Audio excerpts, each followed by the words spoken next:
Où placer son épargne de précaution? Eh bien, c'est ce qu'on va voir ensemble dans cette vidéo. On est en voiture, on est tranquille. Moi, j'aime bien ce format parce que il me permet de répondre à des questions que j'entends souvent. Et la question d'aujourd'hui, c'est Alex, voilà, j'ai de l'argent que je veux mettre de côté, mais je fais comment en fait? Livret A, LDDS, LEP. Est-ce que je vais sur de la bourse? Est-ce que je vais sur de la crypto? Donc voilà, l'idée de cette vidéo, ça va vraiment essayer d'essayer de vous donner des solutions afin que vous puissiez avoir cette épargne et vous consolider cette épargne de précaution. Alors, je ne vais pas m'étendre trop sur le sujet de l'épargne de précaution. Je pense que si vous regardez cette vidéo, c'est que vous savez déjà ce que c'est, mais je vais quand même prendre 30 secondes pour vous le réexpliquer. En fait, l'épargne de précaution, c'est techniquement une réserve d'argent que vous avez de disponible. C'est-à-dire qu'en cas de coup dur, en cas de problème sur une voiture, une machine à laver qui lâche, peu importe, vous avez toujours un minimum d'argent de côté, ce qui vous évite de soit faire un crédit pour racheter quelque chose, soit de devoir revendre des actions, de devoir revendre des cryptos, parfois au pire moment, et c'est souvent comme ça, pour payer en fait ce que vous devez payer. Donc d'avoir de l'argent de côté, c'est la base. Je pense que tout le monde l'a dans, on va dire, sa culture, son apprentissage financier. Ça, c'est quand même quelque chose qu'on a appris auprès de nos parents, arrière-grands-parents, etc. Moi, j'ai toujours entendu dire l'expression garder une poire pour la soif. Voilà, c'est un peu ça. Donc, c'est bien d'avoir ça, d'avoir de l'argent. Il en faut de l'argent de côté comme ça. Et déjà, je l'avais expliqué, mais déjà, quelle somme avoir? Bon, pour la faire court, mais si nécessaire, je vous referai une vidéo sur ce point-là. Il faut avoir, pour moi, entre 6 et 12 mois de salaire de côté. Donc, si vous gagnez 2 000 € par mois, il faut au minimum avoir 6 000 € par mois de côté. Voilà, par rapport à votre salaire, puisqu'en général, on indexe nos dépenses quand même à notre salaire. Donc, au minimum 6 000 € par mois. Si vous êtes fonctionnaire, si vous avez une situation très stable, etc., pas beaucoup de charges, etc., 3 mois, ça suffit.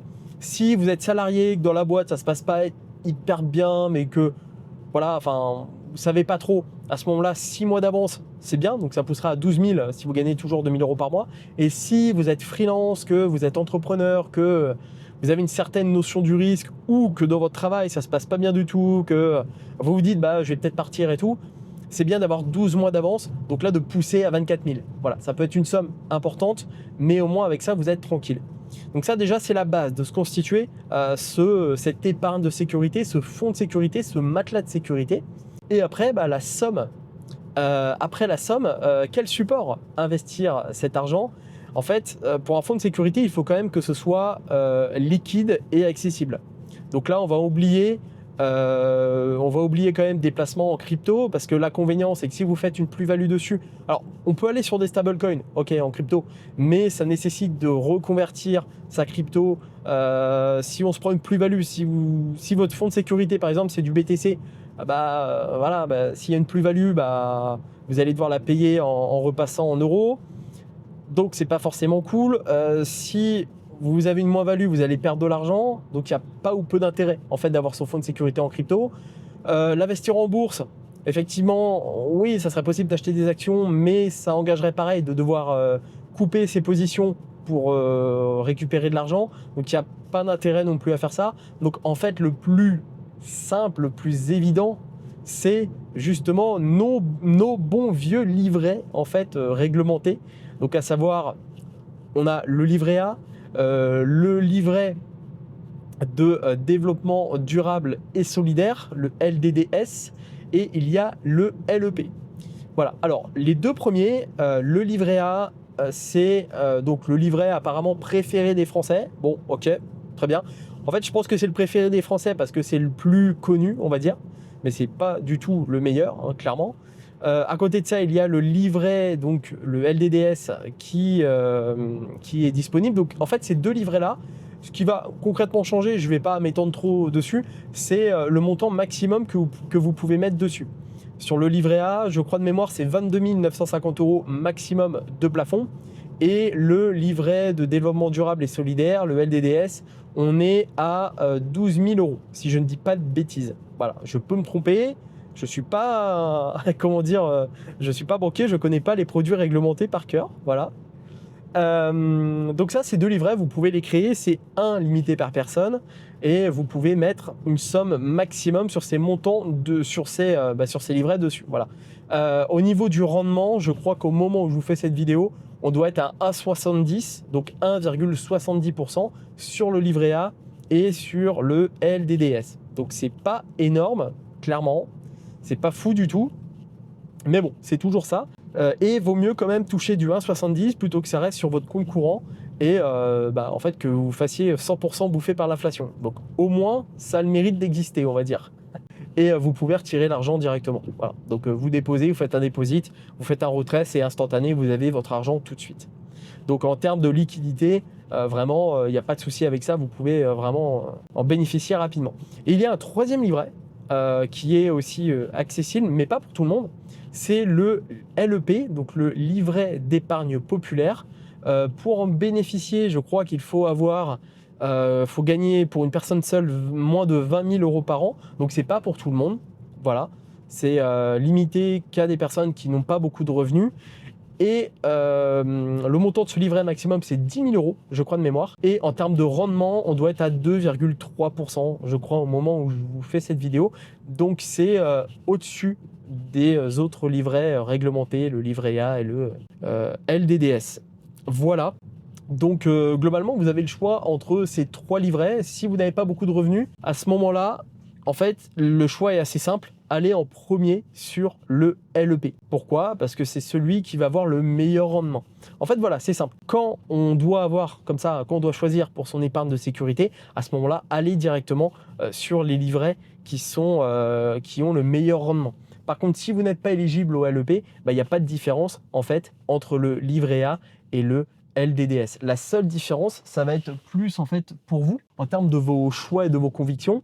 Le livret A, l'argent que vous avez placé sur votre livret A va être utilisé, je crois, pour les logements sociaux par l'État, alors que le LDDS, comme son nom l'indique, développement durable et solidaire, je crois que c'est plus pour l'écologie. Donc c'est principalement ça qui change en fait entre les deux. Donc voilà, vous avez le choix entre ces 3 livrets. Après, il y a encore d'autres possibilités. Alors, vous allez peut-être me dire, ouais, moi je préfère l'avoir en espèces, etc. C'est pareil, espèces et compte courant, je le déconseille fortement parce que compte courant, le problème c'est que déjà vous allez vous faire bouffer par l'inflation et en cas de problème de carte bancaire, en cas de vol de données, etc., les voleurs derrière ils vont s'amuser. Si vous avez 10-15 000 euros de côté sur votre compte courant, ils vont se faire plaisir. Et en espèces, pareil, on se fait atomiser par l'inflation, clairement. Il n'y a pas de rendement, l'argent ne travaille pas et moi ça m'intéresse pas d'avoir des sommes en espèces. Le papier ça peut se perdre, le papier je peux le perdre, l'abîmer, enfin voilà, ça m'est déjà arrivé de perdre des billets. Donc hormis pour le côté on va dire anonyme qu'offre l'espèce, jusqu'à quand je ne sais pas, mais il y a peu d'intérêt finalement à avoir pour moi de l'espèce. Donc voilà ce que je pouvais vous dire dans cette vidéo. Donc où placer votre épargne de sécurité? Eh bien sur un livret classique. Voilà, et c'est à ça en fait que vont nous servir aujourd'hui les livrets réglementés pour des investisseurs, des investisseurs qui souhaitent développer leur patrimoine. Il y a quand même de l'intérêt à avoir ces livrets. Pas énormément, mais il y a quand même un peu d'intérêt pour avoir un peu de liquidité. Mais assez rapidement, une fois qu'on a atteint en fait ce fonds de sécurité là, on va chercher à investir tout le reste pour aller chercher de bien meilleurs rendements. Parce qu'un rendement à 1,70, comment vous dire, j'en veux pas, ça m'intéresse pas. Moi, je vais chercher des rendements beaucoup plus élevés et je vous invite à faire de même. Voilà, donc on arrive à la fin de cette petite vidéo. Si vous avez envie de reprendre le contrôle de vos finances. Pour ça, rien de plus simple. J'ai une formation qui est offerte en description. Je ne sais pas si vous allez bien me voir. Si je fais comme ça, vous le verrez peut-être en description de cette vidéo.